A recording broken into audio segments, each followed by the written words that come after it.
Assalamualaikum warahmatullahi wabarakatuh. Kami dari kelompok 7 akan menjelaskan perbedaan fatwa waris dari berbagai lembaga fatwa di Indonesia. Sebelumnya, nama saya Erik Firmansyah, NIM S 2019-1020. Di sini saya akan menjelaskan pengertian waris. Kata al-miras dalam bahasa Arab merupakan bentuk masdar dari kata warisa, yarisu, irsan, wa mirsan, yang artinya menurut bahasa ialah berpindah-pindahnya sesuatu dari seseorang kepada orang lain.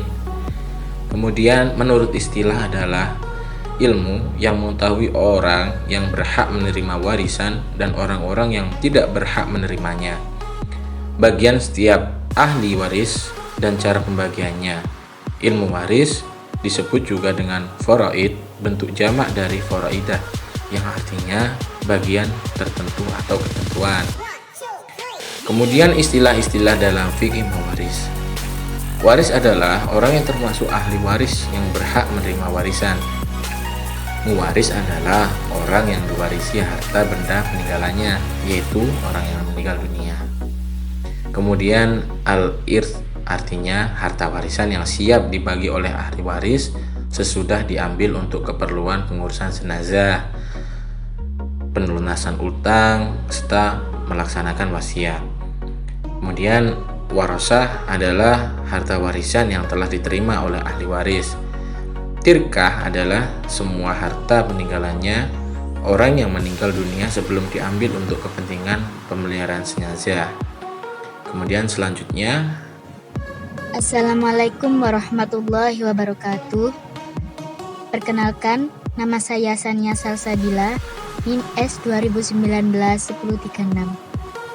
Di sini saya akan menjelaskan tentang sebab-sebab adanya pewarisan. Yang pertama, karena hubungan kekeluargaan atau yang disebut dengan al-qorobah, yakni hubungan darah atau hubungan famili.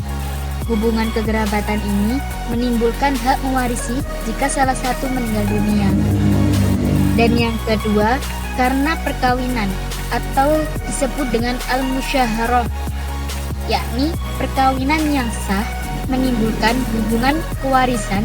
Jika seseorang suami meninggal dunia, maka istrinya atau jandanya mewarisi harta suaminya. Demikian juga seorang istri meninggal dunia, maka suaminya lah yang mewarisi harta istrinya. Dan yang ketiga, karena wala atau yang disebut adanya kegiatan seseorang memerdekakan orang lain dari perbudakan. Misal jika seorang tuan memerdekakan budaknya, maka terjadilah hubungan kekeluargaan yang disebut dengan wala'ul itqi. Dengan adanya hubungan tersebut, seseorang tuan menjadi ahli waris dari budak yang dimerdekakannya itu, dengan syarat budak yang bersangkutan tidak mempunyai ahli waris sama sekali, baik karena hubungan kerabat maupun hubungan perkawinan. Dan yang terakhir, karena hubungan agama. Yang pertama, jika seorang muslim meninggal dunia tidak mempunyai ahli waris seorang pun, baik karena hubungan nasab dan kekerabatan maupun pernikahan, maka harta peninggalannya diserahkan ke Baitul Mal untuk kepentingan kaum muslimin. Selain itu, ada juga rukun-rukun waris. Yang pertama, pewaris, yakni orang yang meninggal dunia yang hartanya diwarisi oleh ahli warisnya. Dan yang kedua, ahli waris. Apakah ahli waris tersebut? Yakni orang yang mendapatkan warisan dari pewaris, baik karena hubungan kekerabatan maupun karena perkawinan. Yang terakhir, adanya warisan, yaitu sesuatu yang ditinggalkan oleh orang yang meninggal dunia, baik berupa benda bergerak maupun benda tidak bergerak dalam kepustakaan. Sekian penjelasan dari saya. Baik, selanjutnya saya Ahmad Nuri Kolbi akan mempresentasikan tentang syarat-syarat warisan. Syarat-syarat yang harus dipenuhi antara lain, yang pertama adalah orang yang mewariskan harta. Muwaris atau muwaris yang telah meninggal dunia. Yang dimaksud ialah bahwa seseorang telah meninggal dan diketahui oleh seluruh ahli warisnya atau sebagian dari mereka, atau vonis yang ditetapkan oleh hakim terhadap seseorang yang tidak diketahui lagi keberadaannya. Yang kedua adalah adanya harta warisan.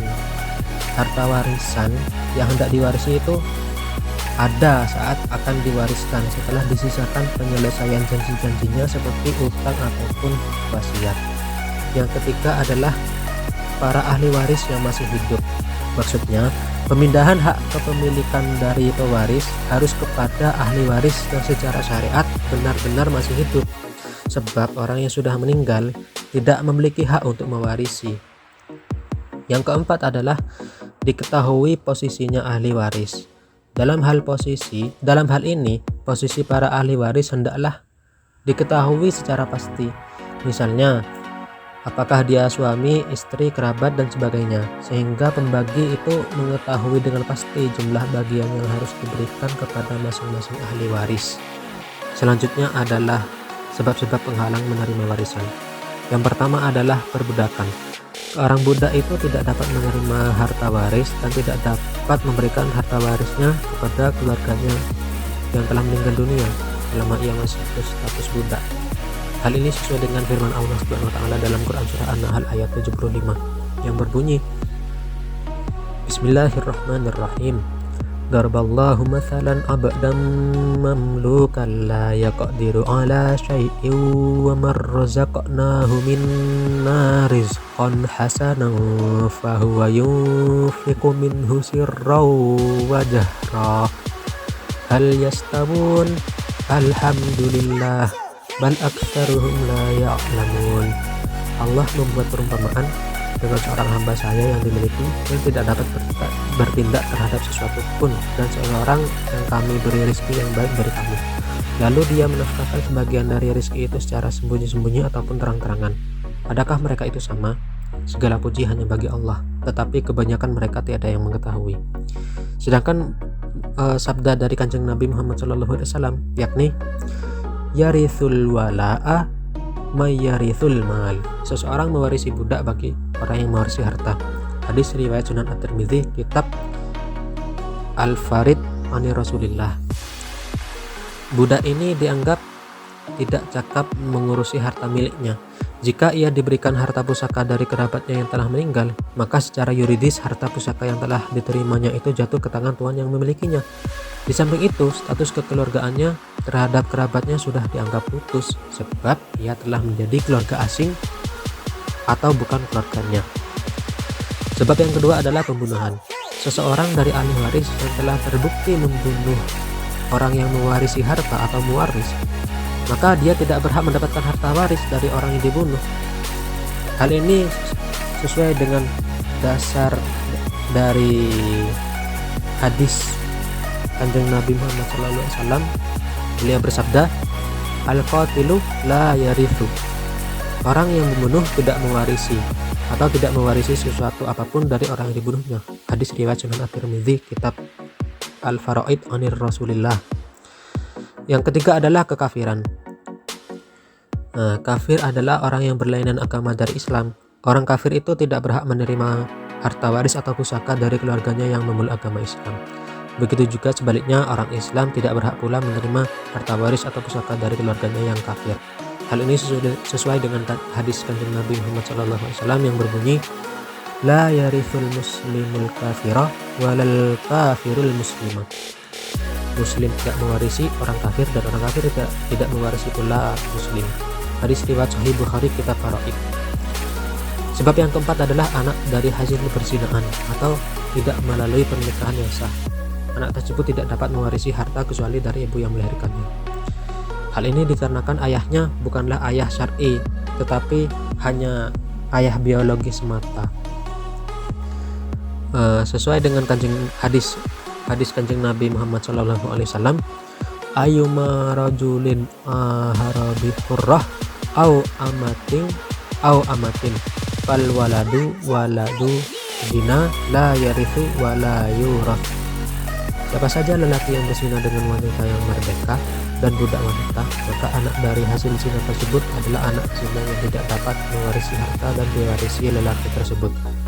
Hadis riwayat Sunan At-Tirmidzi, kitab Faraid anir Rasulillah.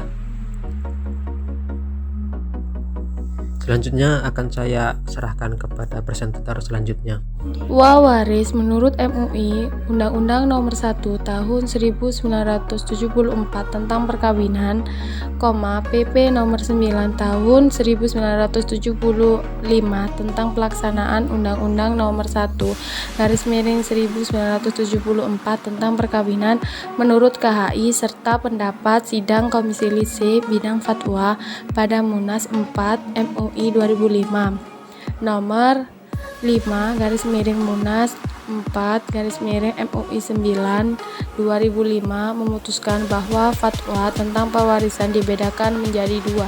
Yang pertama yaitu hukum waris tidak memberikan hak saling mewarisi antara orang yang berbeda agama seperti orang muslim dengan non-muslim. Yang kedua yaitu pemberian harta antara orang yang berbeda agama hanya dapat dilakukan dalam bentuk hibah, waris, dan hadiah. Adapun fatwa waris menurut NU juga memberikan respon terhadap masalah-masalah yang aktual dalam melakukan batul masail. Adapun hal-hal yang dapat menghalangi warisan yaitu yang pertama pembunuhan, yang kedua perbedaan agama, yang ketiga perbudakan. Yang terakhir yaitu fatwa waris menurut Muhammadiyah. Menurut Majelis Tarjih Muhammadiyah dalam beberapa jawaban dan persoalan tanya jawab agama terkait warisan harta suami istri sependapat dengan KHI. Dalam Suara Muhammadiyah pernah menjelaskan bahwa walaupun harta bersama ini tidak secara eksplisit diantara oleh hukum Islam, akan tetapi jiwanya tidaklah bertentangan dengan ketentuan Al-Quran dan hadis. Jadi dapat disimpulkan bahwa Muhammadiyah dapat menerima ketentuan harta bersama dengan menjadikan KHI sebagai pedoman dalam penyelesaian hukum harta bersama suami dan istri. Sekian penjelasan dari saya, kurang lebihnya mohon maaf. Wassalamualaikum warahmatullahi wabarakatuh.